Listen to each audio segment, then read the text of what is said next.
Καλησπέρα σας.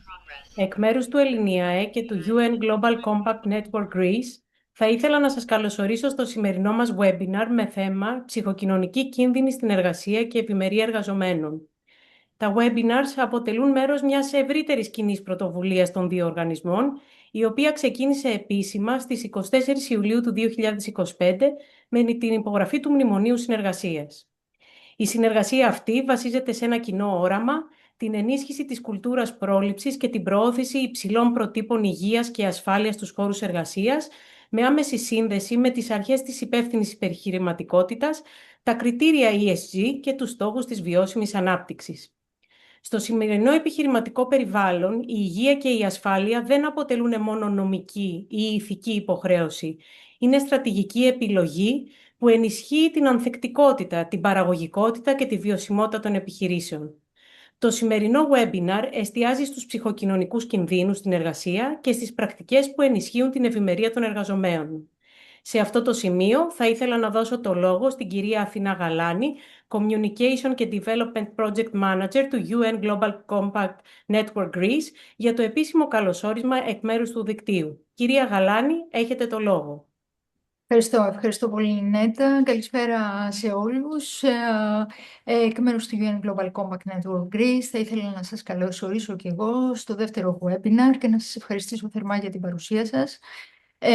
Θα ήθελα επίσης να ευχαριστήσω θερμά το Ελληνιαέ και τους συνεργάτες, την Νέτα Μανούση και τους υπόλοιπους συνεργάτες για την πολύτιμη συμβολή τους στην προετοιμασία και την υλοποίηση του σημερινού webinar, αλλά και στη διαχρονική προσφορά τους στην τεκμηρίωση και στην ανάδειξη θεμάτων υγείας και ασφάλειας στην εργασία.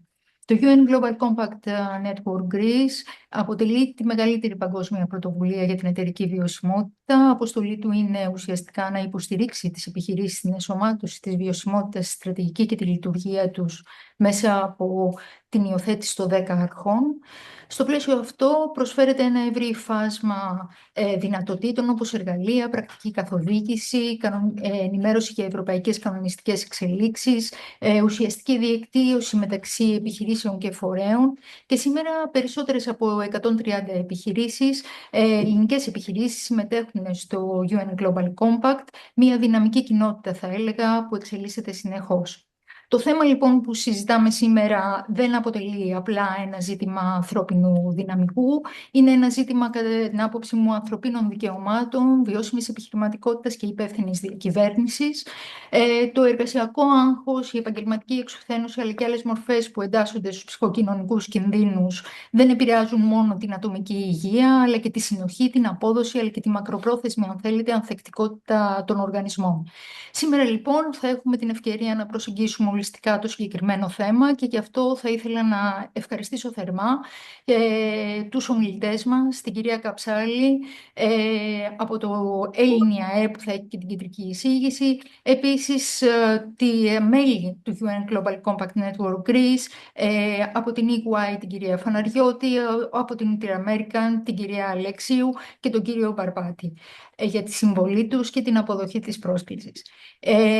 Τέλος, για να μην καθυστερήσω και όλη τη διαδικασία, θεωρώ ότι η βιώσιμη μετάβαση γενικά ξεκινάει από τον άνθρωπο. Οι οργανισμοί, οι επιχειρήσεις δεν είναι τίποτα άλλο από ανθρώπινες κοινότητες που οφείλουν να επενδύουν συνειδητά στην ευημερία των ανθρώπων τους και ουσιαστικά στο ίδιο τους το μέλλον. Σας ευχαριστώ λοιπόν θερμά και εύχομαι σε μια ουσιαστική και δημιουργική και παραγωγική συζήτηση. Ευχαριστούμε θερμά, κυρία Γαλάνη.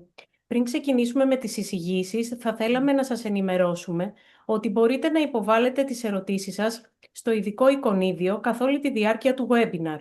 Θα συγκεντρώσουμε όλες τις ερωτήσεις και θα τις απαντήσουμε στο ειδικό Q&A session που θα ακολουθήσει μετά την ολοκλήρωση των εισηγήσεων.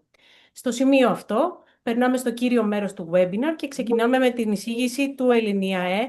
Θα ήθελα να δώσω το λόγο στην κυρία Κωνσταντίνα Καψάλη, κοινωνιολόγο, βιβλιοθηκονόμο του Τομέα Έρευνας και Ανάπτυξης του Ελληνιαέ, για την παρουσίασή της με θέμα «Ψυχοκοινωνική κίνδυνη στην εργασία». Κυρία Καψάλη, έχετε το λόγο. Ευχαριστώ πολύ. Καλησπέρα. Καλώς ορίσατε στο σημερινό διαδικτυακό σεμινάριο. Ένα λεπτό να κάνω.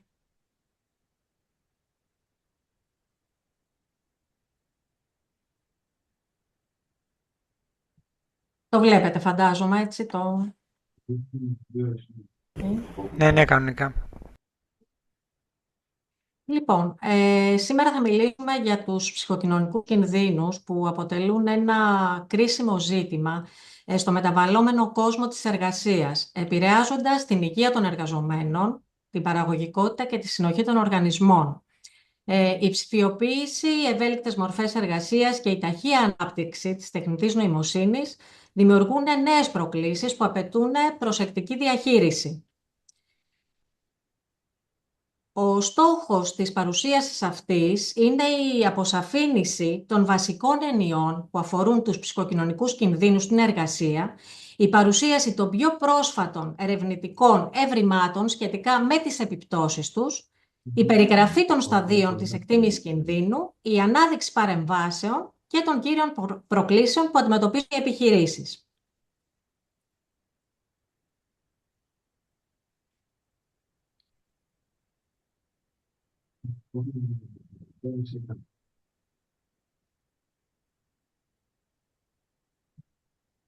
Λοιπόν, η εργασία πάντα καθορίζει την υγεία, την ασφάλεια και την ευημερία των εργαζομένων.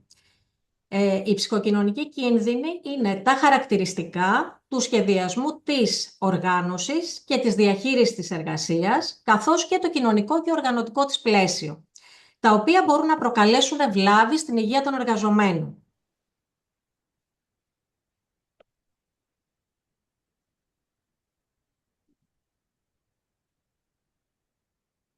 Ορισμένα παραδείγματα συνθηκών εργασίας που μπορεί να οδηγήσουν σε ψυχοκοινωνικούς κινδύνους είναι τα εξής. Ο υπερβολικός φόρτος εργασίας, οι αντικρουόμενες απαιτήσεις και ασάφειες όσον αφορά το ρόλο του εργαζόμενου, η έλλειψη συμμετοχής στη λήψη αποφάσεων που επηρεάζουν τον εργαζόμενο και η έλλειψη επιρροής στον τρόπο διεξαγωγής της εργασίας. Επίσης, η κακή διαχείριση των οργανωτικών αλλαγών, η εργασιακή ανασφάλεια, η αναποτελεσματική επικοινωνία, η έλλειψη υποστήριξης από την διοίκηση ή τους συναδέλφους, η ψυχολογική και σεξουαλική παρενόχληση και η βία που ασκείται από τρίτους.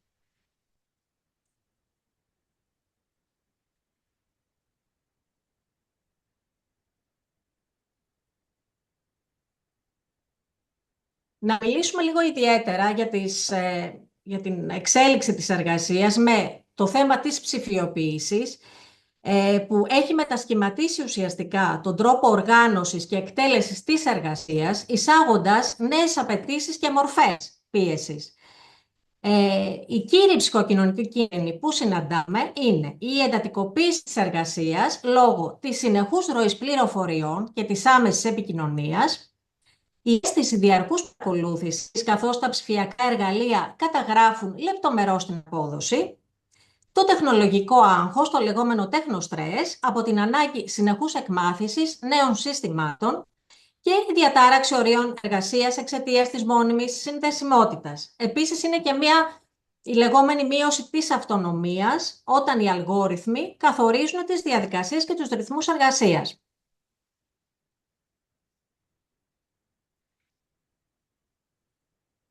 Προχωράμε στις ευέλικτες μορφές εργασίας. Η τηλεεργασία, τα ευρυδικά μοντέλα εργασίας προσφέρουν ευελιξία, αλλά έχουν και σημαντικούς ψυχοκοινωνικούς κινδύνους. Οι κύριοι ψυχοκοινωνικοί κίνδυνοι στις ευέλικτες μορφές εργασίας θεωρείται η κοινωνική απομόνωση και η μειωμένη αίσθηση του ανήκειν, η θόλωση ορίων εργασίας προσωπικής ζωής που συχνά οδηγεί σε υπερεργασία, η αυξημένη επισφάλεια σε άτυπες μορφές απασχόλησης, όπως η εργασία μέσω των ψηφιακών πλατφορμών, η ατομικοποίηση της ευθύνης, όπου ο εργαζόμενος διαχειρίζεται μόνος του το χρόνο, το χώρο και τον εξοπλισμό, και οι δυσκολίες επικοινωνίας και συντονισμού σε εξαποστάσεως περιβάλλοντα που μπορεί να ενισχύσουν το άγχος και τις παρεξηγήσεις. Προχωράμε στην τεχνητή νοημοσύνη, που αποτελεί έναν από τους πιο καθοριστικούς παράγοντες αλλαγής στο εργασιακό τοπίο. Παρά τα ωφέλη της, δημιουργεί νέους ψυχοκοινωνικούς κινδύνους που απαιτούν μια προσεκτική διαχείριση. Οι κύριοι κίνδυνοι είναι ο φόβος απώλειας της εργασίας λόγω αυτοματοποίησης και κατάστασης καθηκόντων από αλγόριθμους, η αλλίωση της επαγγελματικής ταυτότητας, καθώς η τεχνητή νοημοσύνη αναλαμβάνει γνωστικές ή δημιουργικές εργασίες, η απώλεια ελέγχου και αυτονομίας όταν οι αποφάσεις βασίζονται σε αδιαφανείς αλγοριθμικές διαδικασίες, οι αυξημένες απαιτήσεις δεξιοτήτων που δημιουργούν πίεση για συνεχή κατάρτιση και ηθικά και ψυχολογικά διλήμματα, ειδικά όταν η τεχνητή νοημοσύνη χρησιμοποιείται σε διαδικασίες επιλογής προσωπικού ή αξιολόγησης.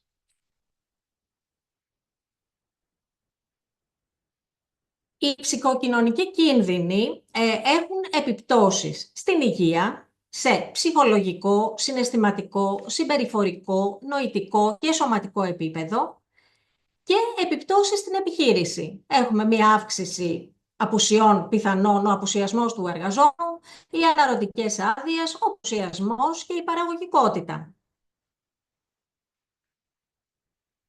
Θα συνεχίσουμε. Θα αναφερθούμε τώρα στους βασικούς ορισμούς που συναντάμε στους ψυχοκοινωνικούς κινδύνους. Ξεκινάμε από το άγχος. Ο εργαζόμενος αισθάνεται άγχος όταν υπάρχει ανισορροπία ανάμεσα στις απαιτήσεις που πρέπει να ικανοποιήσει και τους πόρους που διαθέτει για να ανταπεξέλθει στις απαιτήσεις αυτές. Προχωράμε στην ηθική παρενόχληση, το λεγόμενο mobbing, που προέρχεται από την αγγλική λέξη mob, που σημαίνει επιτίθεμαι, περικυκλώνω ή ενοχλώ. Στην ελληνική γλώσσα ο όρος αποδίδεται με τον όρο ηθική παρενόχληση στον χώρο εργασίας και έχει συνδεθεί με σειρά απαράδεκτων μορφών συμπεριφοράς και πρακτικές ή απειλές δέχονται οι εργαζόμενοι στην εργασία τους, είτε εκδηλώνονται μεμονωμένα ή κατά επανάληψη και αποσκοπούν, οδηγούν ή ενδέχεται να οδηγήσουν σε σωματική, ψυχολογική, σεξουαλική ή οικονομική βλάβη. Η παρενόχληση γίνεται κάθετα από προϊσταμένους προς υφισταμένους και οριζόντια μεταξύ των εργαζομένων. Προχωράμε στον εκφοβισμό, το γνωστό bullying. Αναφέρεται σε μία κατάσταση κατά την οποία οι εργαζόμενοι υφίστανται συνεχή αρνητική μεταχείριση για μία χρονική περίοδο και περιλαμβάνει συχνή κριτική καθώς και σωματική, λεκτική, ψυχολογική κακοποίηση που απευθύνεται στο άτομο. Αυτό συμβαίνει και στον δημόσιο τομέα και στον ιδιωτικό τομέα. Η επαγγελματική εξουθένωση, το λεγόμενο burnout, δεν θεωρείται ιατρική πάθηση, αλλά ένα εργασιακό φαινόμενο. Έχει ενταχθεί στη Διεθνή Ταξινόμηση Νοσημάτων ως ένα σύνδρομο που προκύπτει από χρόνιο εργασιακό άγχος και που δεν έχει αντιμετωπιστεί επιτυχώς. Ορίζεται από 3 διαστάσεις. Από το αίσθημα εξάντλησης ή την έλλειψη ενέργειας, από την αυξημένη νοητική απόσταση από την εργασία ή τον αρνητισμό ή κινησμό σε σχέση με αυτήν και τη μειωμένη επαγγελματική αποτελεσματικότητα. Προχωρώντας στην παρουσίαση, θα παρουσιάσουμε λίγο το θεσμικό πλαίσιο που διέπει το θέμα των ψυχοκοινωνικών κινδύνων. Ο νόμος 4808 του 2021 απαγορεύει κάθε μορφή βίας και παρενόχλησης κατά τη διάρκεια της εργασίας. Υποχρεώνει τις επιχειρήσεις με πάνω από 20 εργαζόμενους να διαθέτουν πολιτική για την πρόληψη και καταπολέμηση της βίας και της παρενόχλησης στην εργασία και πολιτική για τη διαχείριση εσωτερικών καταγγελιών για περιστατικά βίας και παρενόχλησης. Επίσης, οι υπουργικές αποφάσεις που βλέπετε εδώ έχουν υποδείγματα πολιτικών για τα θέματα αυτά. Επίσης, ο νόμος 4808 έχει φέρει κάποιες τροποποιήσεις στον νόμο 3850 του 2010, ο οποίος είναι ουσιαστικά η κωδικοποίηση ή το θεσμικό πλαίσιο για την υγεία και ασφάλεια, ο βασικός νόμος. Μπορούμε να δούμε ότι προστίθεται η κίνδυνη και τα μέτρα καταπολέμησης της βίας και παρενόχλησης στην εργασία, συμπεριλαμβανομένης της σεξουαλικής παρενόχλησης και την ενημέρωση των εργαζομένων. Ο εργοδότης υποχρεούται να αξιολογεί τους ψυχοκοινωνικούς κινδύνους, μεταξύ άλλων τους κινδύνους της βίας και της παρενόχλησης, συμπεριλαμβανόμενης της σεξουαλικής παρενόχλησης και να λαμβάνει μέτρα για την πρόληψη, τον έλεγχο και περιορισμό αυτών. Επίσης, στον νόμο αυτόν τροποποιούνται οι αρμοδιότητες του ιατρού εργασίας που συμβουλεύει σε θέματα φυσιολογίας και ψυχολογίας της εργασίας, μεταξύ άλλων και για την πρόληψη της βίας και της παρενόχλησης, συμπεριλαμβανομένης και της σεξουαλικής παρενόχλησης.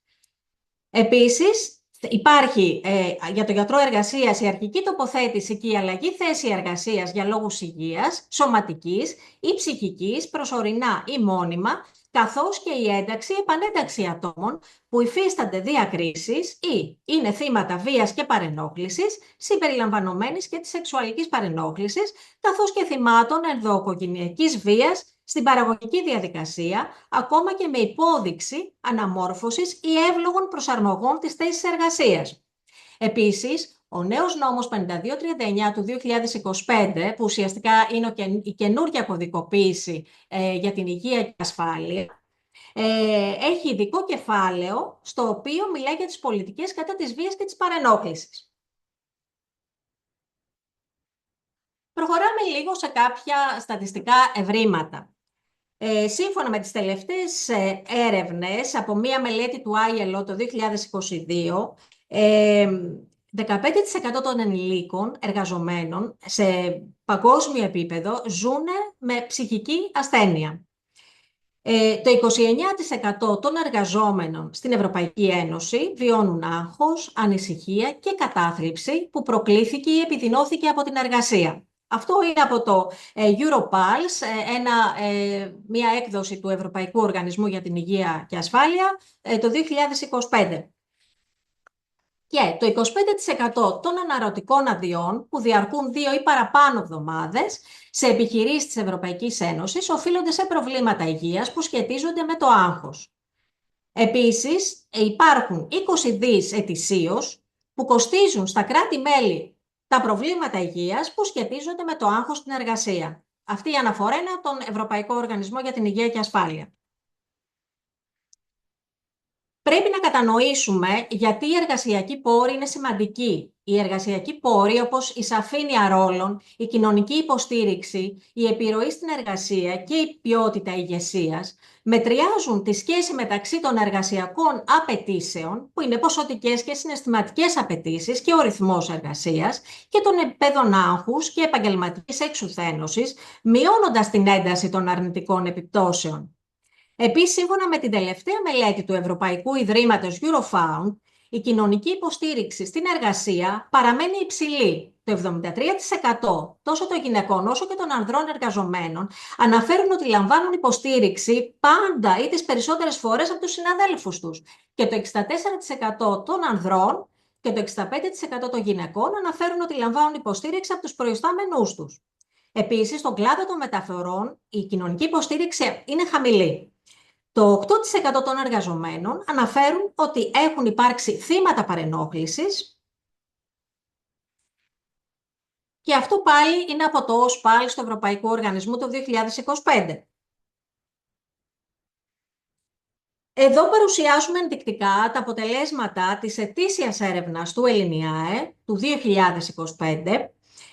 Υπάρχει ένα 33% όπως βλέπετε που απάντησε ότι έχει βιώσει περιστατικό βίας και παρενόχλησης στο χώρο εργασίας.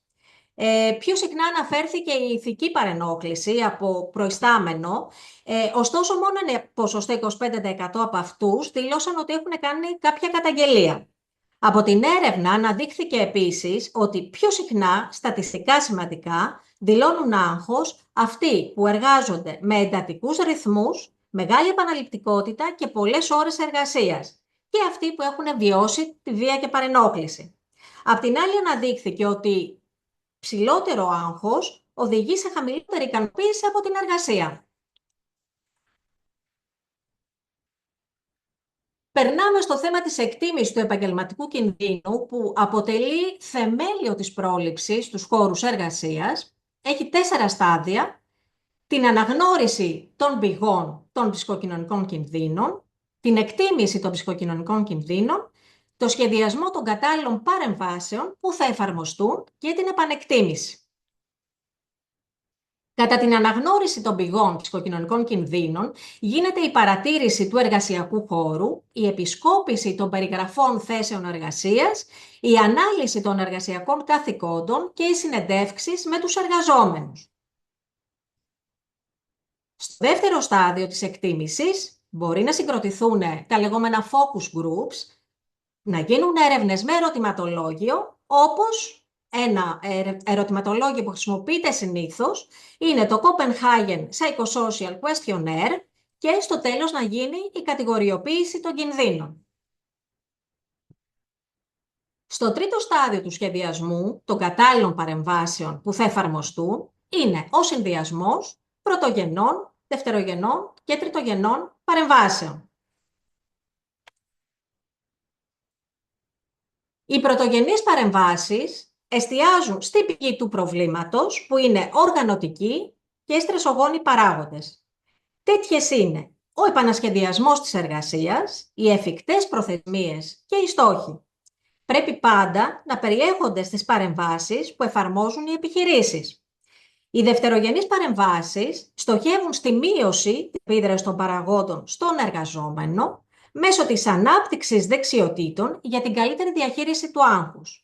Και οι τριτογενείς παρεμβάσεις στοχεύουν στην υποστήριξη των εργαζομένων με επιδράσεις του άγχους ή υποστήριξη θυμάτων παρενόχλησης, που είναι τα μέτρα για την κατάλληλη επανένταξη εργαζομένων και φυσικά η συμβουλευτική.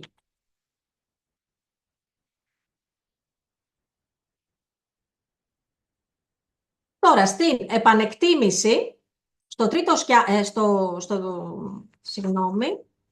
μετά την ολοκλήρωση των παρεμβάσεων, γίνεται αξιολόγηση της αποτελεσματικότητάς τους και περιοδική επανεκτίμησή τους. Υπάρχουν διαθέσιμα εργαλεία εκτίμησης κινδύνου, όπως είναι το OIRA, για τους ψυχοκοινωνικούς κινδύνους, για τις μικρομεσαίες επιχειρήσεις, που είναι ένα ευρωπαϊκό εργαλείο. Επίσης, το Υπουργείο Εργασίας πρόκειται να αναρτήσει στο ολοκληρωμένο πληροφοριακό σύστημα Ειρίδανος, που είναι ουσιαστικά το πληροφοριακό σύστημα για την υγεία και ασφάλεια στην εργασία και περιλαμβάνει όλες τις δραστηριότητες και διαδικασίες, το κοινωνικό ερωτηματολόγιο της Κοπενχάγης για τη διερεύνηση των ψυχοκοινωνικών συνθηκών εργασίας των επιχειρήσεων. Οι παρεμβάσεις που εφαρμόζουν οι επιχειρήσεις στην Ευρώπη για την αντιμετώπιση του άγχους, σύμφωνα με το OSPALS του Ευρωπαϊκού Οργανισμού για την Υγεία και Ασφάλεια, το 2025, είναι κατά 53% βλέπουμε ότι υπάρχουν δράσεις ευαισθητοποίησης, εκπαίδευσης για την ευεξία και αντιμετώπιση του άγχους. 45% έχουμε διαβούλευση με τους εργαζόμενους για τους στρεσογόνους παράγοντες στην εργασία. 40% έχουμε πρόσβαση σε συμβουλευτική ψυχολογικής υποστήριξης. Και ένα 35% είναι εφαρμογή άλλων μέτρων, όπως αλλαγές στην οργάνωση εργασίας, καθορισμός προτεραιοτήτων και μια καλύτερη επικοινωνία. Οι επιχειρήσεις, κατά τη διαχείριση των ψυχοκοινωνικών κινδύνων, αντιμετωπίζουν μια σειρά από προκλήσεις. Γενικά, οι ψυχοκοινωνικοί κίνδυνοι θεωρούνται πιο απαιτητικοί από τους παραδοσιακούς κινδύνους. Οι μικρομεσαίες επιχειρήσεις πολλές φορές τείνουν να υποτιμούν αυτούς τους κινδύνους. Η πρόληψη όμως και η υποστήριξη είναι βασικά στοιχεία για τις βιώσιμες και τις υγιείς εργασιακές συνθήκες. Θα πρέπει λοιπόν οι επιχειρήσεις να είναι ευαισθητοποιημένες σε θέματα πρόληψης των ψυχοκοινωνικών κινδύνων και προαγωγής της ψυχικής υγείας. Επίσης, οι προϊστάμενοι θα πρέπει να είναι εκπαιδευμένοι. Εδώ θα ήθελα να σας πω για την εκπαίδευση των προϊσταμένων και των στελεχών HR ότι το ΕΛΙΝΙΑΕ συμμετέχει σε ένα ευρωπαϊκό πρόγραμμα για την ψυχική υγεία των επαγγελματιών ανθρώπινου δυναμικού, όπου αυτή τη στιγμή βρίσκεται σε ένα pilot testing, όπου από διάφορες εταιρείες και επιχειρήσεις, στελέχη ανθρώπινου δυναμικού, συμπληρώνουν κάποιο ερωτηματολόγιο και μέσα από αυτή την πιλωτική εφαρμογή θα μπορέσουμε να δούμε την κατάσταση που επικρατεί, αλλά είναι και ένα εργαλείο το οποίο θα μπορέσουμε να το δώσουμε μέσα από αυτό το πρόγραμμα σε οποιονδήποτε το χρειαστεί για να μπορέσει να πάρει και ένα πιστοποιητικό για όλο αυτό.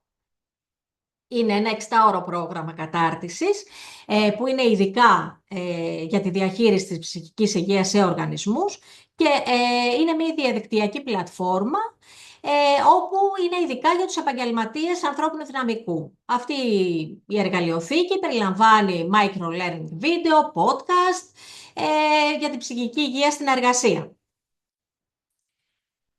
Επίσης, πέρα από το ότι, όπως είπαμε, οι προϊστάμενοι θα πρέπει να είναι εκπαιδευμένοι, οι εργαζόμενοι θα πρέπει να έχουν ενημέρωση και να συμμετέχουν στις διαδικασίες εκτίμησης και αντιμετώπισης των ψυχοκοινωνικών κινδύνων. Η ευρωπαϊκή έρευνα για τους ψυχοκοινωνικούς κίνδυνους, η λεγόμενη SNR, δείχνει ότι μόνο το 20% των ευρωπαϊκών επιχειρήσεων ενημερώνει τους εργαζόμενους τους για τους ψυχοκοινωνικούς κινδύνους και το άγχος. Επίσης, η νομοθεσία ορίζει ότι οι γιατροί εργασίας υλοποιούν την εκτίμηση επαγγελματικού κινδύνου για τους ψυχοκοινωνικούς κινδύνους και η πλειοψηφία των επιχειρήσεων δεν διαθέτει γιατρό εργασίας. Επίσης, αναδεικνύεται η ανάγκη και για ψυχολόγους εργασίας, για συμβούλους HR και ειδικούς οργανωτικής συμπεριφοράς, γιατί μιλάμε ότι θα πρέπει να βλέπουμε ότι οι ψυχοκοινωνικοί κίνδυνοι έχουν και ένα οργανωσιακό υπόβαθρο. Επίσης, σημαντικό ρόλο παίζουν, όπως είπαμε και πιο πριν, οι νέες μορφές εργασίας και οι νέες τεχνολογίες.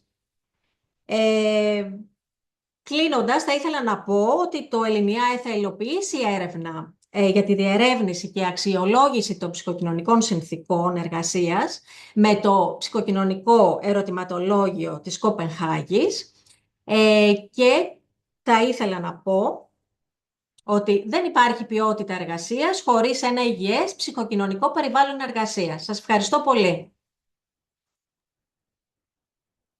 Ευχαριστούμε θερμά την κυρία Καψάλη για την πολύ ουσιαστική εισήγησή της και το πλαίσιο που μας έδωσε για τους ψυχοκοινωνικούς κινδύνους στην εργασία. Στη συνέχεια ακολουθεί η παρουσίαση των βέλτιστων πρακτικών. Έχουμε τη χαρά να φιλοξενούμε εκπροσώπους των επιχειρήσεων μελών του Global Compact, οι οποίοι θα μοιραστούν μαζί μας τον τρόπο με τον οποίο προσεγγίζουν στην πράξη τα θέματα ψυχικής υγείας, ευημερίας και πρόληψης των ψυχοκοινωνικών κινδύνων.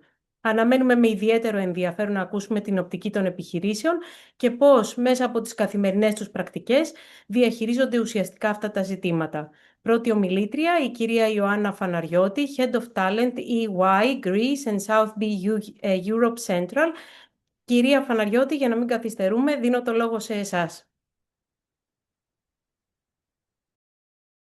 Αν θέλετε να ανοίξετε το μικρόφωνο σας, κυρία Φαναριώτη, να σας ακούμε. Ευχαριστώ πολύ.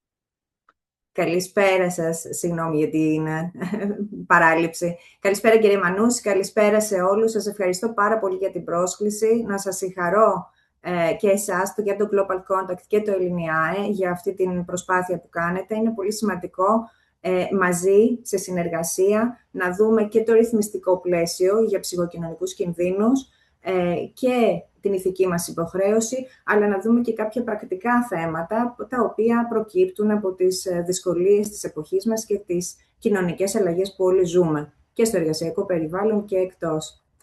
Με χαρά λοιπόν να προχωρήσω στην παρουσίαση, να μοιραστώ λίγο την οθόνη μου και να μου πείτε αν βλέπετε.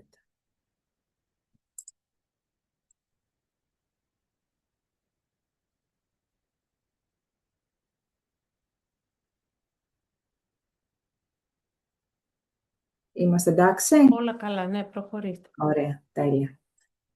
Λοιπόν, πολύ γρήγορα θα περάσω σε 4 ενότητες. Πρώτα θα μιλήσουμε για το ευρύτερο πλαίσιο στο οποίο δραστηριοποιούνται όλοι οι άνθρωποι μας στην EY, για να καταλάβουμε λίγο και το που δραστηριοποιούμαστε στην αγορά, άρα και το πώς διαμορφώνεται μια κουλτούρα και από την αγορά των πελατών και της κοινωνίας, αλλά και εσωτερικά. Μετά θα περάσω στα μέτρα πρόληψης ψυχοκοινωνικών κινδύνων, στα μέτρα αντιμετώπισης και κάποιες βέλτιστες πρακτικές που θα μοιραστώ μαζί σας με παραδείγματα και θα κλείσω με κάποια lessons learned, κάποια μαθήματα που έχουμε πάρει από την εμπειρία μας ως τώρα για τη διαχείριση αυτών των κινδύνων και κάποια σκέψη για το μέλλον. Ξεκινώντας από το πλαίσιο, να πω ότι είμαστε μία από τις λίγες εταιρείες στην Ελλάδα που κλείνουμε φέτος τα 100 χρόνια. Ερχόμαστε λοιπόν με μια βαριά κληρονομιά της EY σε παγκόσμιο επίπεδο. Είναι ένας τεράστιος οργανισμός με πάνω από 400.000 υπαλλήλους. Στην Ελλάδα σήμερα είμαστε 2.800, σχεδόν 3.000 λοιπόν, μαζί με τις οικογένειές μας. Φανταστείτε ότι καλύπτουμε μια ολόκληρη πόλη και βεβαίως κινούμαστε όχι μόνο στο διεθνές πλαίσιο του ποιος είναι ο σκοπός της EY, αλλά και ποιες είναι οι αξίες τις οποίες πρεσβεύουμε και στη χώρα μας και στην Ελλάδα. Να πούμε ότι τις αξίες αυτές πηγάζουν από τον ευρύτερο σκοπό. Ο σκοπός μας δίνει νόημα μπαίνοντας στον οργανισμό. Το να λες ότι είσαι σε ένα οργανισμό που δουλεύει για να χτίσει ένα καλύτερο κόσμο, όπως καταλαβαίνετε, βάζει πολύ ψηλά τον πύχη και τις απαιτήσεις και τις υποχρεώσεις μας, όχι μόνο για τους πελάτες μας, αλλά και οι ίδιοι πώς συμπεριφερόμαστε ο ένας με τον άλλον, πώς υποστηρίζουμε ο ένας με τον άλλον και ευρύτερα τι μηνύματα περνάμε και στην αγορά και στην ευρύτερη κοινωνία. Οι αξίες αυτές που βλέπετε είναι εδώ και πάρα πολλά χρόνια στην EY, σε ό,τι αφορά την παγκόσμια EY, σε ό,τι αφορά την EY Ελλάδος, να πω ότι είναι ένας οργανισμός που σε αυτά τα 100 χρόνια εξελίχθηκε από μια μικρή ομάδα και έχει φτάσει τώρα σχεδόν 3.000 άνθρωποι, βασιζόμενοι πάρα πολύ στην ομαδικότητα και τη συνεργασία. Αυτό το νιώθεις από την πρώτη μέρα και είναι πάρα πολύ βασικό και το τονίζω, γιατί πολλές φορές βλέπουμε οργανισμούς να γράφουν πάρα πολύ ωραία PowerPoint presentations, όπως καλή ώρα αυτό εδώ, αλλά αυτό που βιώνεις μέσα στον οργανισμό να είναι κάτι τελείως διαφορετικό. Από την αρχή, λοιπόν, όταν κάνουμε και προσέλκυση στελεχών για να μπουν στον οργανισμό, τονίζουμε ότι θέλουμε μαζί να πορευόμαστε προς ένα καλύτερο κόσμο. Άρα αυτό ξεκινάει και από τη μεταξύ μας συνεργασία και αλληλοϊποστήριξη και σεβασμό. Περνώντας στα επόμενα, να πω ότι η κουλτούρα που θέλουμε να διαμορφώνουμε πηγάζει από κάτω προς τα πάνω. Δεν είναι μόνο ένα leadership team, μία ηγεσία, ένα board που θα πει ότι αυτές είναι οι αρχές μας και έτσι προχωράμε. Από κάτω προς τα πάνω, επειδή ακριβώς έχουμε υψηλές απαιτήσεις από την αγορά και από τους πελάτες μας, πρέπει να δουλεύουμε συνεχώς στο πώς θα γίνουμε πιο ανθεκτικοί, όπως είπε και η κυρία Καψάλη, πιο προσαρμοστικοί σε ένα συνεχώς μεταβαλλόμενο περιβάλλον. Και για να καταλάβετε το περιβάλλον, να μοιραστώ ότι οι απαιτήσεις μας προέρχονται από τα έργα που αναλαμβάνουμε. Οι περισσότεροι εργαζόμενοι δουλεύουν σε έργα, σε project teams, τα οποία αυτά αλλάζουν συνεχώς. Μπορεί να είναι μικρά, μιας εβδομάδας ή 2 ημερών, μπορεί να είναι και μακροχρόνια που κρατάνε 1,5 έτος. Που σημαίνει ότι μπορεί εγώ να δουλεύω σήμερα σε μια ομάδα που δεν γνωρίζω κανέναν, γιατί είμαστε και πολύ μεγάλος πληθυσμός, και μετά από 2 μήνες να περάσω σε μια άλλη ομάδα. Από αυτούς τους μεγάλους πελάτες, να αναφέρω ότι στην Ελλάδα μόνο έχουμε όλες τις τράπεζες, σχεδόν όλα τα υπουργεία, μεγάλες και μεσαίες πολυεθνικές εταιρείες ελληνικών και ξένων συμφερόντων, ναυτιλιακές, FMCG, βιομηχανίες, προσφέρουμε επαγγελματικές υπηρεσίες, φορολογικές, μετασχηματισμού, εξαγορών και συγχωνεύσεων, τεχνολογικές. Και αυτά δεν τα αναφέρω για να πουλήσω το τι κάνει η εταιρεία, για να καταλάβετε όμως τις απαιτήσεις που έρχονται από την αγορά. Είναι μια αγορά που μας έχει βάλει στο νούμερο 1, γιατί έχουμε πολύ ψηλά τις απαιτήσεις σε ποιότητα και ακεραιότητα. Και αυτό δεν μπορεί να έρθει με double-digit growth τα τελευταία χρόνια, αν ο πληθυσμός μας δεν είναι χαρούμενος κιόλας. Δεν μπορεί να υπάρξει ανθεκτικότητα και δεν μπορεί να υπάρχει βιώσιμη ανάπτυξη σε ένα χώρο, εάν το κλίμα δεν είναι καλό και αν δεν δουλεύουν όλοι ομαδικά. Δείχνω επίσης και τα βραβεία που έχουμε πάρει τα 3 τελευταία χρόνια, γιατί αυτά που θα μοιραστώ για τα μέτρα πρόληψης και αντιμετώπισης έχουν πιστοποιηθεί, όχι μόνο εξωτερικά από εξωτερικούς φορείς, όπως είναι το Top Employers που τσεκάρουν μόνο το τι κάνει το HR, αλλά και από τον ίδιο τον κόσμο μας, από τις έρευνες των εργαζομένων, από το Best Place to Work και τις πιστοποιήσεις του. Να αναφέρω επίσης σε αυτό το πλαίσιο το τι κάνει η ηγεσία, γιατί μίλησα και πριν για τις υποχρεώσεις των ηγετών που διοικούν ομάδες. Όπως βλέπετε, ένα μόνο θα δείξω από αυτά για να μην χάσουμε χρόνο. Όταν λέμε ότι όλοι μαζί βοηθάμε την ανάπτυξη της εταιρείας, τι σημαίνει αυτό? Προσέξτε λίγο τη λεπτομέρεια.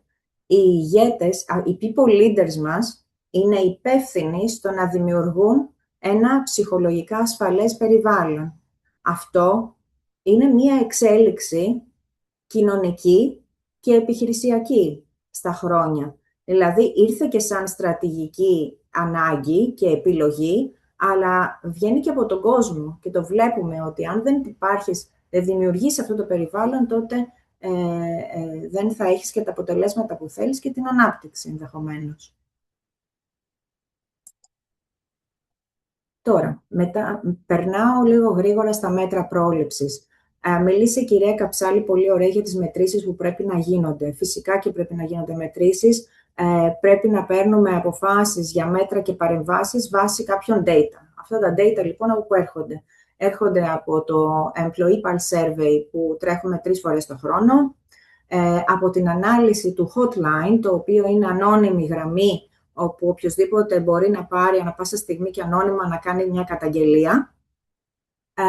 Έρχονται από τη μελέτη νοσηρότητας που κάνουμε μαζί με τις γιατρούς εργασίας και είμαι στη ευχάριστη θέση να δω από την τελευταία μελέτη ότι ο burnout και οι ψυχολογικές παθήσεις δεν είναι καν στην πρώτη πεντάδα μας. Δηλαδή, στατιστικά, να αναλύσουμε όλο το προσωπικό, οι πρώτες 5-6 παθήσεις είναι οργανικές και όχι ψυχολογικές. Που αυτό βέβαια δεν σημαίνει ότι δεν πρέπει να υποστηρίξουμε. Βεβαίως, με τη βοήθεια των γιατρών εργασίας που έχουμε, κάνουμε κάποιες παρεμβάσεις για να βοηθήσουμε να υποστηρίξουμε τη μείωση της νοσηρότητας σε οποιοσδήποτε παθήσεις. Εκεί που επενδύουμε πάρα πολύ είναι η συνεχής ενημέρωση. Αναφέρθηκε και πριν πόσο σημαντικό είναι η αφύπνιση, η γνώση, διαρκώς όμως να συζητούμε αυτά τα θέματα, ειδικά τα ψυχοκοινωνικά, γιατί έτσι όπως εξελίσσονται στην κοινωνία μας, είναι πολύ σημαντικό να ξέρουμε γιατί μιλάμε όλοι για τα προβλήματα που προκύπτουν στην κοινωνία και κυρίως και σε όλες τις γενιές, όχι μόνο στις νεότερες, λαμβάνοντας υπόψη ότι σήμερα στο εργασιακό περιβάλλον έχουμε 5 γενναίες. Αυτές οι 5 γενναίες λειτουργούν διαφορετικά, έχουν διαφορετικές ανάγκες. Πρέπει όμως να δούμε πώς όλες αυτές οι ανάγκες θα υποστηριχθούν σε ένα περιβάλλον που βοηθάει και την ανάπτυξη, την επιχειρησιακή αλλά και την προσωπική. Ξεκινήσαμε να κάνουμε record το Thrive Time από πέρυσι. Αυτό είναι ένα συγκεκριμένος στόχος που έχουμε βάλει, γιατί θέλουμε να παροτρύνουμε ακριβώς το προσωπικό μας να συμμετέχει σε δραστηριότητες που δημιουργούμε εμείς εντός του ωραρίου εργασίας. Και αυτές είναι δραστηριότητες που τους αναπτύσσουν, τους εκπαιδεύουν, τους ενημερώνουν, αλλά και τους δίνουν τη δυνατότητα να εξελιχθούν και σε προσωπικό επίπεδο. Το υβριδικό μοντέλο νομίζω είναι παντού στην αγορά πλέον. Φυσικά το έχουμε και εμείς ακόμα και πριν από το COVID. Και η χρήση της τεχνητής νοημοσύνης που αναφέρθηκε και πριν, πάρα πολύ σημαντική, τη χρησιμοποιούμε πάρα πολύ με μεγάλη προσοχή και ακολουθώντας την ηθική και της Ευρωπαϊκής Ένωσης αλλά και με εσωτερικά σεμινάρια όπου ξεκαθαρίζουμε τους ηθικούς φραγμούς και περιορισμούς του AI και το χρησιμοποιούμε κυρίως για να βελτιώσουμε την αποδοτικότητα, να μειώσουμε δηλαδή το χρόνο στο οποίο ασχολούμαι με βαρετά επαναλαμβανόμενα tasks, αντί να κάνω κάτι άλλο που μου αρέσει και με γεμίζει περισσότερο σαν εργαζόμενος. Όλα αυτά λοιπόν συνθέτουν και την πρόταση αξιών προς τους εργαζόμενους. Τώρα, βέλτιστες πρακτικές. Όπως είπα και πριν, είμαστε μια απόλυτα συμμετοχική κοινωνία. Ο καθένας από εμάς μπορεί να επηρεάσει την κουλτούρα μας. Τους έχουμε δώσει πάρα πολλές δυνατότητες στους εργαζόμενους. Έχουμε communities που τους λέμε champions. Έχουμε community πολύ δυνατό που είναι για την ευημερία. Και από εκεί βλέπετε κάποια highlights, τι έχουν φέρει σαν πρόταση και τι λειτουργεί. Υπάρχουν και πολλά άλλα, σας έβαλα τα πιο, τα πιο δυνατά μας σημεία. Υπάρχει το community των νευροδιαφορετικών, της νευροδιαφορετικότητας, όπου εδώ και 3 χρόνια μιλάμε πάρα πολύ για αυτό, γιατί βλέπουμε ότι πληθυσμιακά και στη χώρα μας, αλλά και σε ευρωπαϊκό και παγκόσμιο επίπεδο, στατιστικά ανεβαίνει το ποσοστό των νευροδιαφορετικών ανθρώπων. Εάν τους αποκλείσουμε, θα χάσουμε σαν κοινωνία, αλλά και σαν αγορά.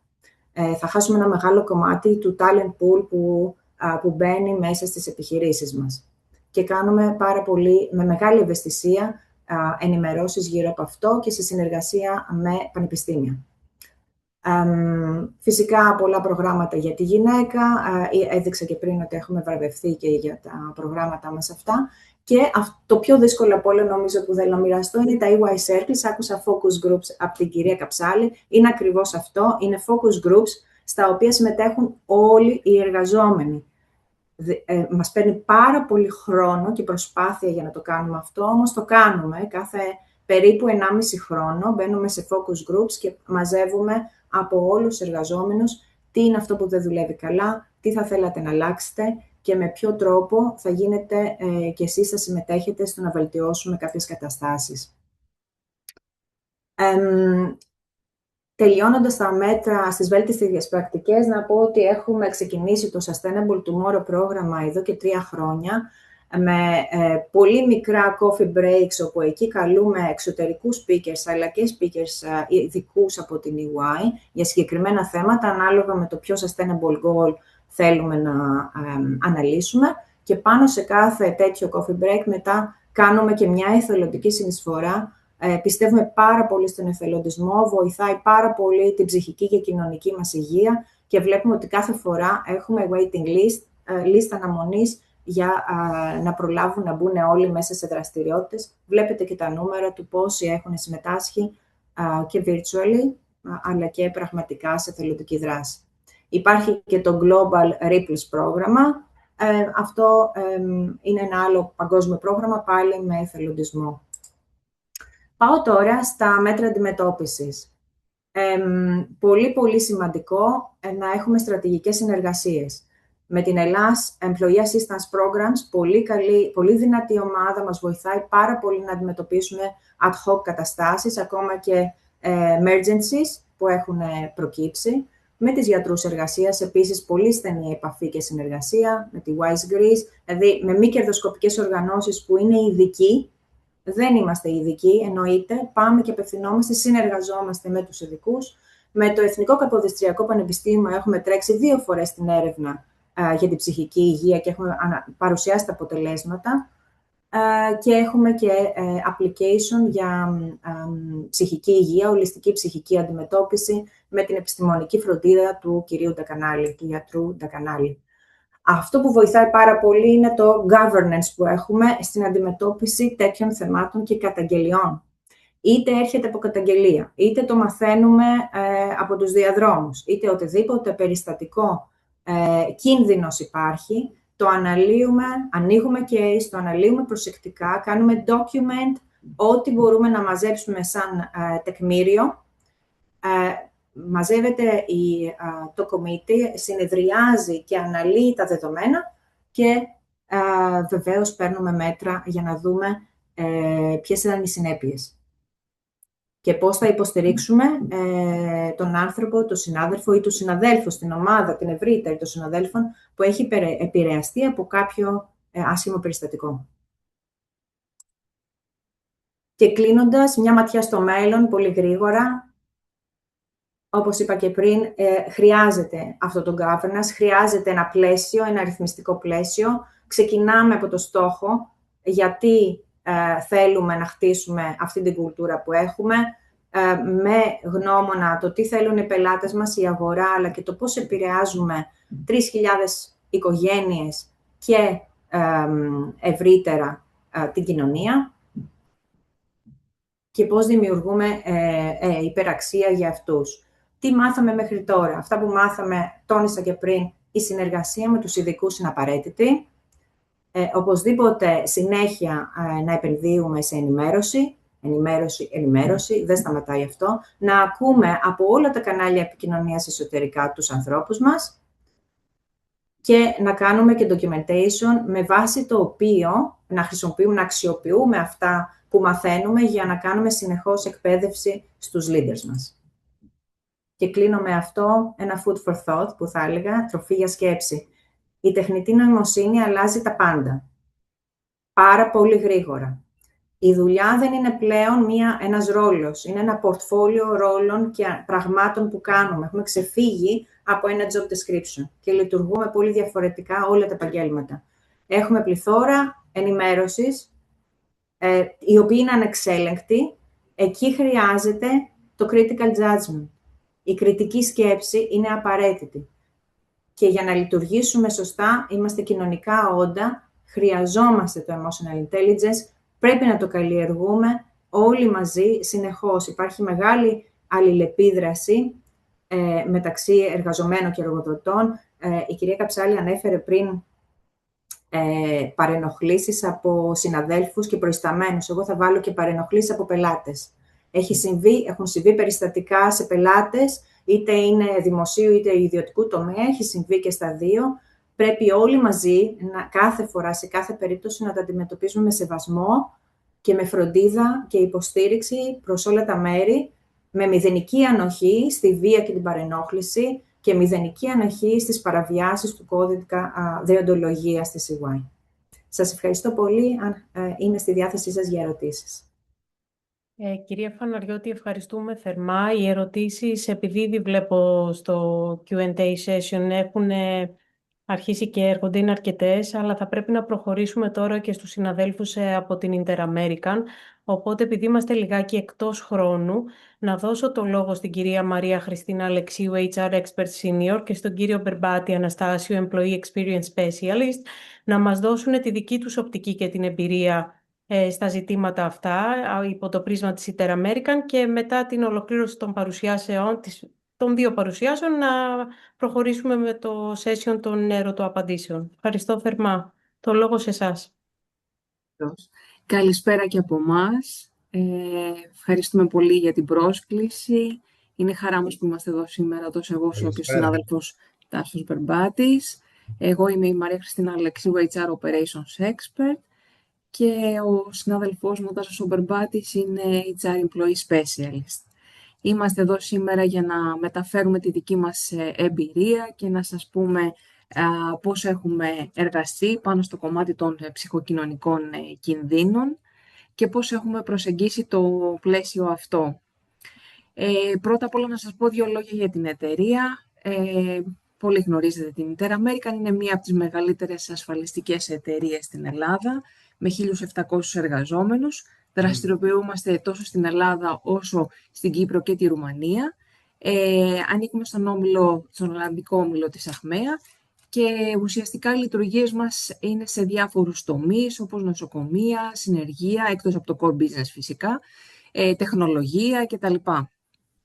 Τώρα, τα θέματα της υγείας για εμάς, λόγω και των δραστηριοτήτων μας, ήταν πάντα ως προτεραιότητά μας.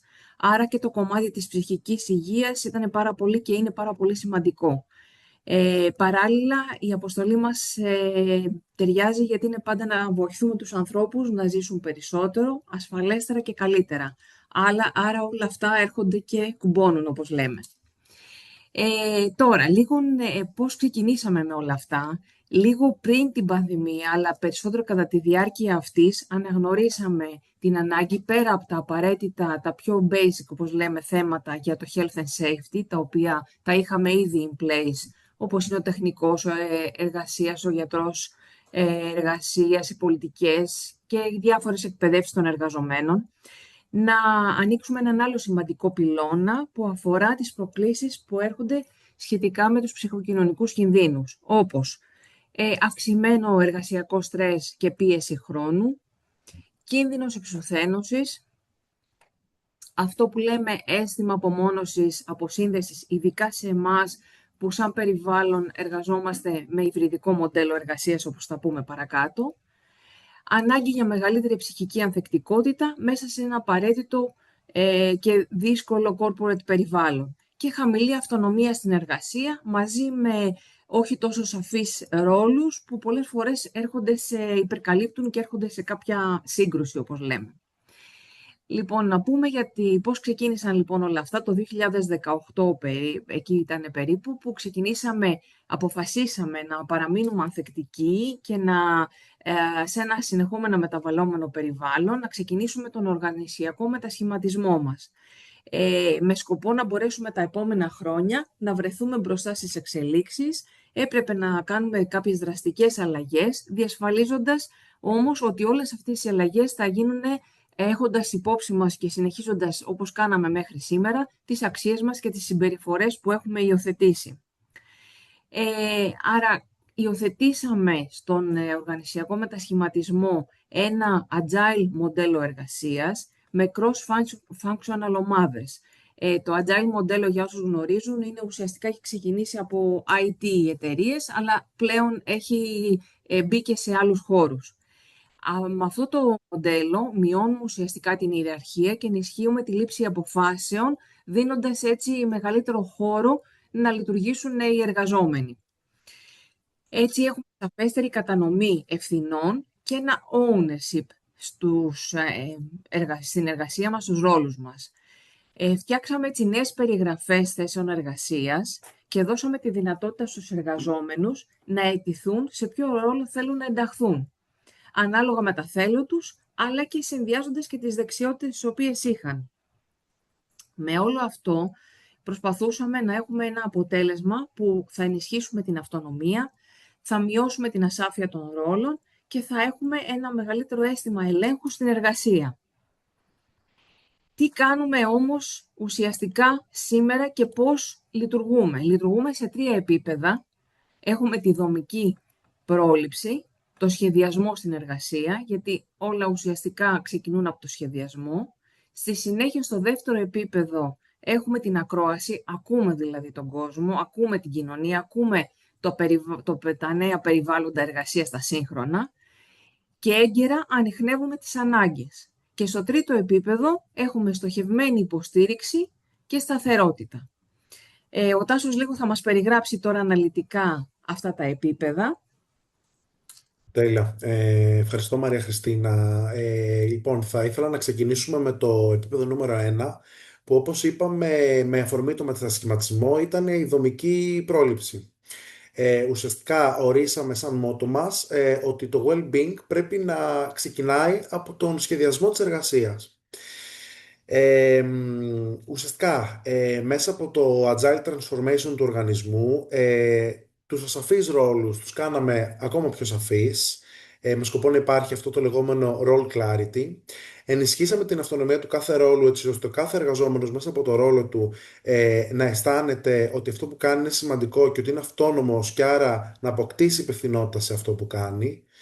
Σπάσαμε τις μεγάλες, πιο δυσκίνητες ας πούμε δομές, κάνοντάς τις πιο flat, δημιουργώντας λιγότερα επίπεδα ιεραρχίας όπου φυσικά αυτό ήταν εφικτό, διευκολύνοντας έτσι τη γρήγορη λήψη αποφάσεων αλλά και την γρήγορη συνεργασία. Υιοθετήσαμε τον τρόπο συνεργασίας agile, ώστε να μειώνεται έτσι και το καθημερινό overload των εργαζομένων και να μπορεί να αυξάνεται και η συμμετοχή, να νιώθει ο εργαζόμενος ότι μπορεί ενεργά να συμμετέχει και να συνεισφέρει. Και φυσικά πολύ σημαντικό ρόλο στο σχεδιασμό της εργασίας έπαιξε και η δημιουργία από την αρχή ενός τρίμηνου onboarding, καθώς οι 3 πρώτοι μήνες για κάθε νέο εργαζόμενο είναι πάρα πολύ σημαντικοί. Μπορεί να είναι και αρκετά στρωσογόνοι, οπότε στόχος σε αυτό είναι η ομαλή προσαρμογή και η διαχείριση αυτής της αυτονομίας που φέρνει το agile περιβάλλον.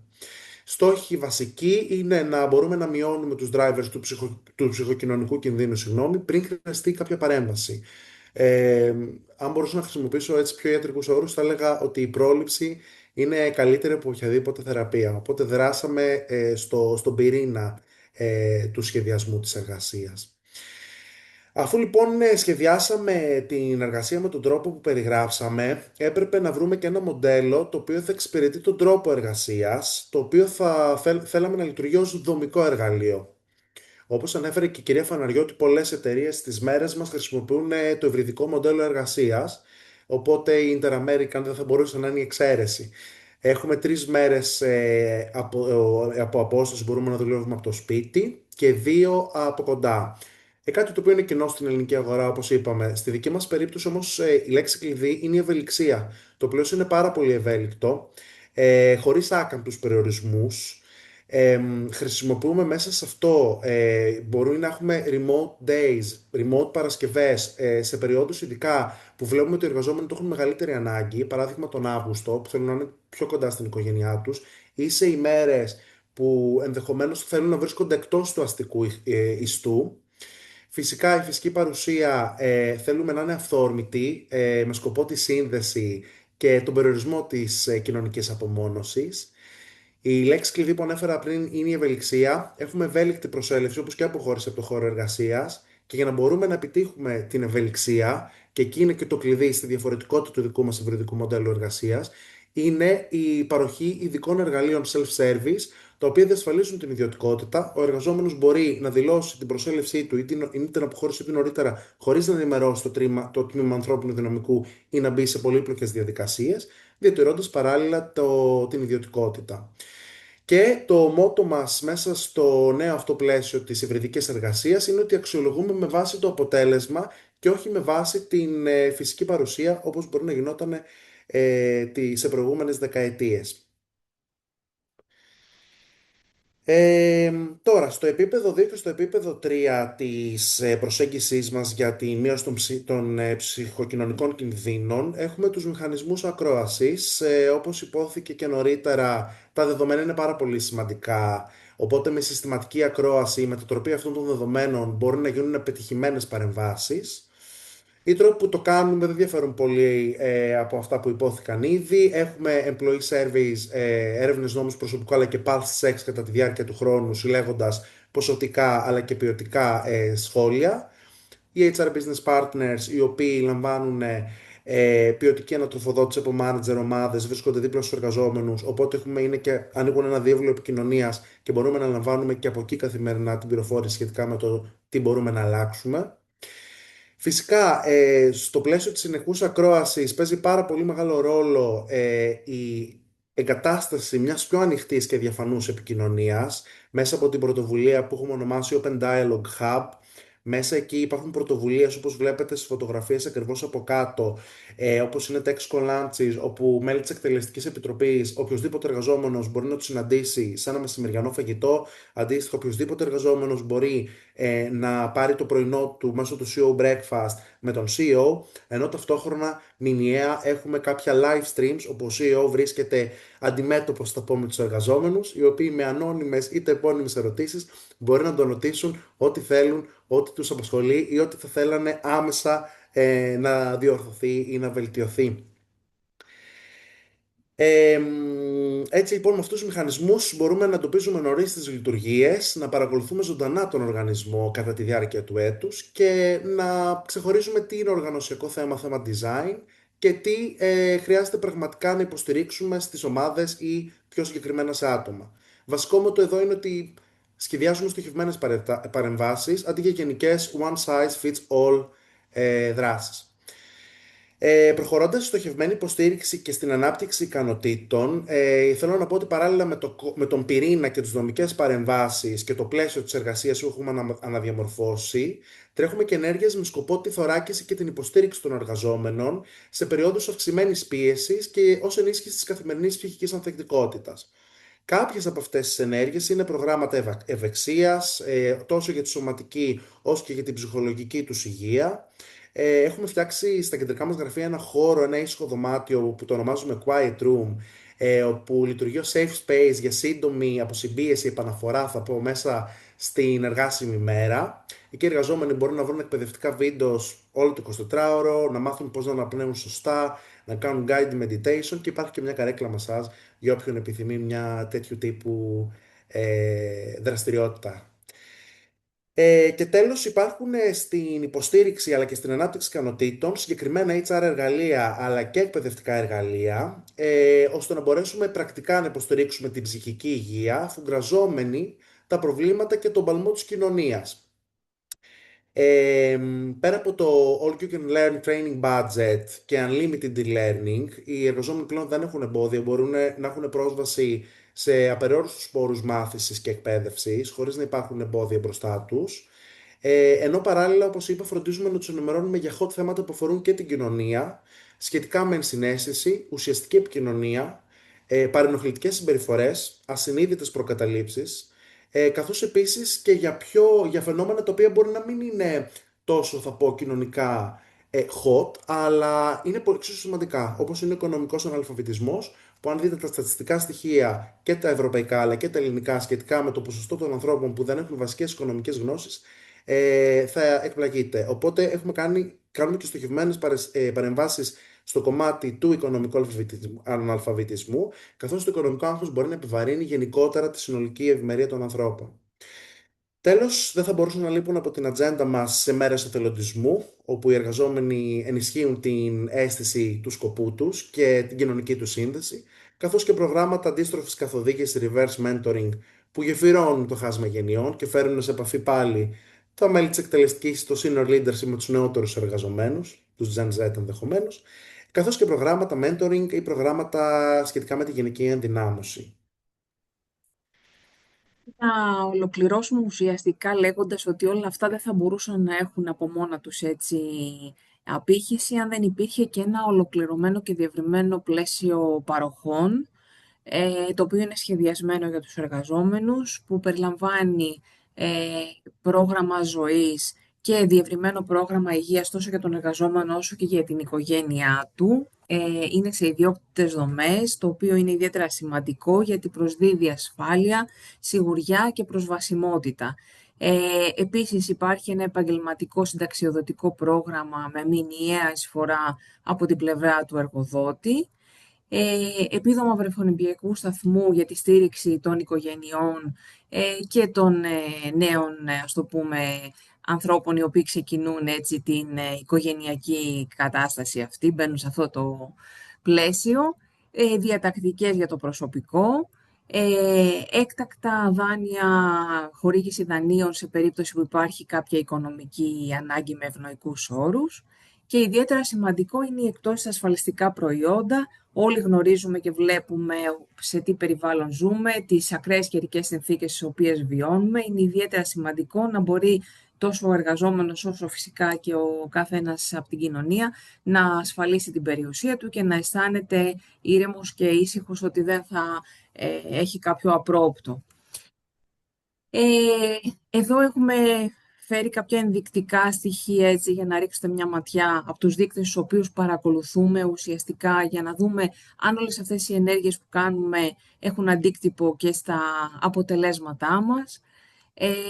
Για την έρευνα γνώμης προσωπικού έχουμε 95,6% συμμετοχή, πράγμα το οποίο σημαίνει ότι ενδιαφέρεται ο κόσμος να συμμετάσχει γιατί τον ακούμε, ακούγεται, η φωνή του ακούγεται.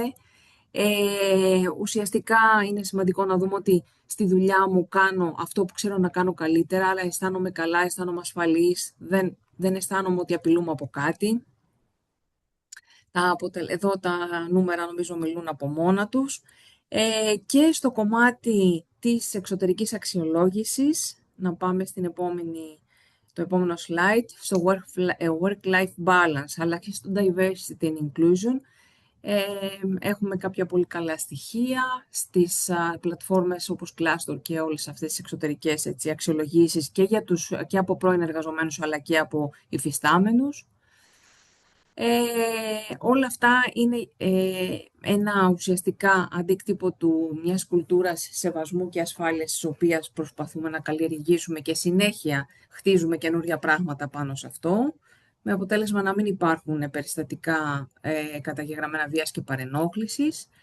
Αυτός είναι νομίζω ένας καθημερινός αγώνας και μια έτσι προσπάθεια που γίνεται από όλες τις πλευρές. Μέσα στα πλαίσια, έτσι όπως είπαμε, συγκεκριμένων αξιών και ε, δεξιοτήτων και συμπεριφορών τις οποίες έχουμε υιοθετήσει ως οργανισμός, με γνώμονα όλο αυτό το περιβάλλον το οποίο θα μας περιβάλλει χωρίς τέτοια είδους ανησυχίες και περιστατικά. Αυτό από την πλευρά μας, Τάσο. Νομίζω τα είπαμε όλα στο χρόνο μας δόθηκε και ευχαριστούμε πάρα πολύ για την ευκαιρία τη σημερινή. Τέλος, θέλω να πω για το κοινό που ενδεχομένως βρίσκεται στον ακαδημαϊκό κλάδο ότι όλα αυτά και πολλά περισσότερα σχετικά με τον μετασχηματισμό που περάσαμε, το μεγάλο αυτό πείραμα που κάναμε στον οργανισμό με ό,τι προκλήσεις μπορεί να είχε και ό,τι μάθαμε μέσα από αυτό έχει καταγραφεί σε μια μελέτη περίπτωση σε συνεργασία με το Alba Business School και όποιος επιθυμεί μπορεί να σκανάρει το QR στην οθόνη του για να τη διαβάσει αναλυτικά. Αυτά. Ευχαριστούμε πάρα πολύ. Ευχαριστούμε πολύ. Εμείς ευχαριστούμε. Ήταν πάρα πολύ ενδιαφέρουσα, εξαιρετικά ενδιαφέρουσα θα έλεγα η παρουσίασή σας και αναδείξατε με πολύ πρακτικό ρόλο πώς και ο ρόλος του HR μπορεί να συμβάλλει στην πρόληψη όλων αυτών των ψυχοκοινωνικών κινδύνων και πώς στην ουσία στην Interamerican, από ό,τι καταλάβαμε, είσαστε πραγματικά δίπλα στους εργαζόμενους σας και μακάρι αυτό να γίνει διάχυση και στις υπόλοιπες εταιρείες, να γίνεται παράδειγμα προς μίμηση.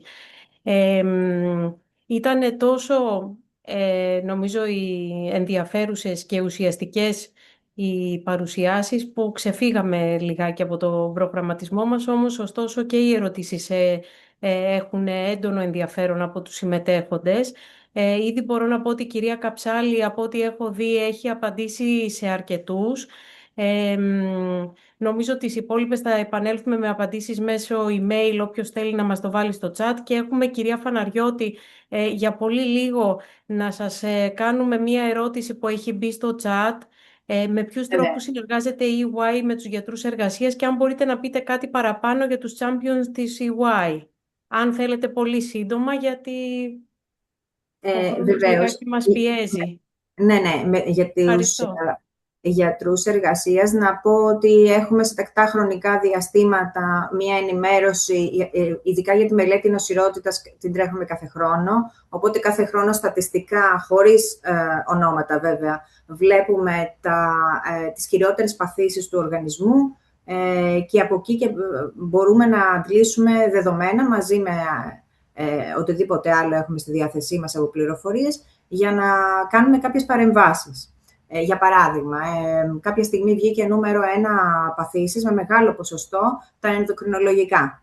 Δεν είναι ψυχοκοινωνικό, αλλά είναι κάτι για το οποίο υποστηρίζουμε τον κόσμο μας, φροντίζουμε, άρα συνεργαζόμαστε με τους γιατρούς για να κάνουμε περαιτέρω ενημέρωση σε αυτά τα ζητήματα, γιατί αφορούν πολύ κόσμο και κάποιοι μπορεί καν να μην ξέρουν ότι έχουν πάθηση σε ενδοκρινολογικά, οπότε όσο πιο πολύ κάνεις ενημέρωση, τόσο καλύτερα για όλους. Σε ό,τι αφορά τους champions, είναι αυτά που έλεγα τα communities, οι κοινότητες που έχουμε χτίσει από εθελοντές εργαζόμενους γύρω από τα στρατηγικά θέματα που είναι προτεραιότητα στην κουλτούρα μας. Το ένα είναι η νευροδιαφερετικότητα, το άλλο είναι η ευημερία, ολιστική ευημερία, κοινωνική, οικονομική, ψυχική και σωματική ευημερία. Έχουμε 4 πυλώνες εκεί πέρα στη στρατηγική και για κάθε πυλώνα έχουμε δράσεις που προέρχονται και από εμάς, από την εταιρεία, αλλά και από τους champions, οι οποίοι κινητοποιούν τον υπόλοιπο οργανισμό σε τέτοιες δράσεις και ενημερώσεις. Και το τρίτο κομμάτι είναι η ενδυνάμωση των γυναικών, το female leadership, όπου εκεί, όπως και γενικά στην αγορά, προσπαθούμε να ενδυναμώσουμε τις γυναίκες να ανέβουμε στα ανώτατα ιεραρχικά κλιμάκια με πάρα πολλές ενημερώσεις και ενδυνάμωση, με πάρα πολλούς τρόπους, coaching, εκπαιδεύσεις και δραστηριότητες, τις οποίες και οι ίδιες χτίζουν. Μία από αυτές είναι και το Welcome Back Mommy που ανέφερα σε ένα slide. Αυτό ζητήθηκε από τις κυρίες που γυρνάνε από μητρότητα, που θέλανε μια παραπάνω υποστήριξη για να επιστρέψουν στο ρόλο τους, ενώ είχαν να φροντίσουν και την οικογένεια. Πολύ σημαντικό και αυτό, γιατί και οι νέες μαμάδες και οι εργαζόμενες φαντάζομαι είναι ένας δύσκολος ρόλος. Εκεί το work-life balance παίζει πολύ σημαντικό ρόλο και χρειάζεται υποστήριξη όχι μόνο από το οικογενειακό περιβάλλον, πολλό δε μάλλον και από το εργασιακό, γιατί είναι μεγάλος ο φόρτος. Νομίζω ότι έχει έρθει η ώρα να κλείσουμε το σεμινάριο, το webinar βασικά. Θα ήθελα από τους συμμετέχοντες λίγο από το χρόνο τους, γιατί πριν κλείσουμε έχουμε ετοιμάσει ένα πολύ σύντομο ερωτηματολόγιο αξιολόγησης με 4 ερωτήσεις και θα το εκτιμούσαμε ιδιαίτερα αν μπορούσατε να το συμπληρώσετε άμεσα. Κλείνοντας, θα ήθελα να ευχαριστήσω όλους τους ομιλητές για τη σημαντική του συμβολή στη σημερινή εκδήλωση, καθώς και όλους εσάς για την συμμετοχή σας.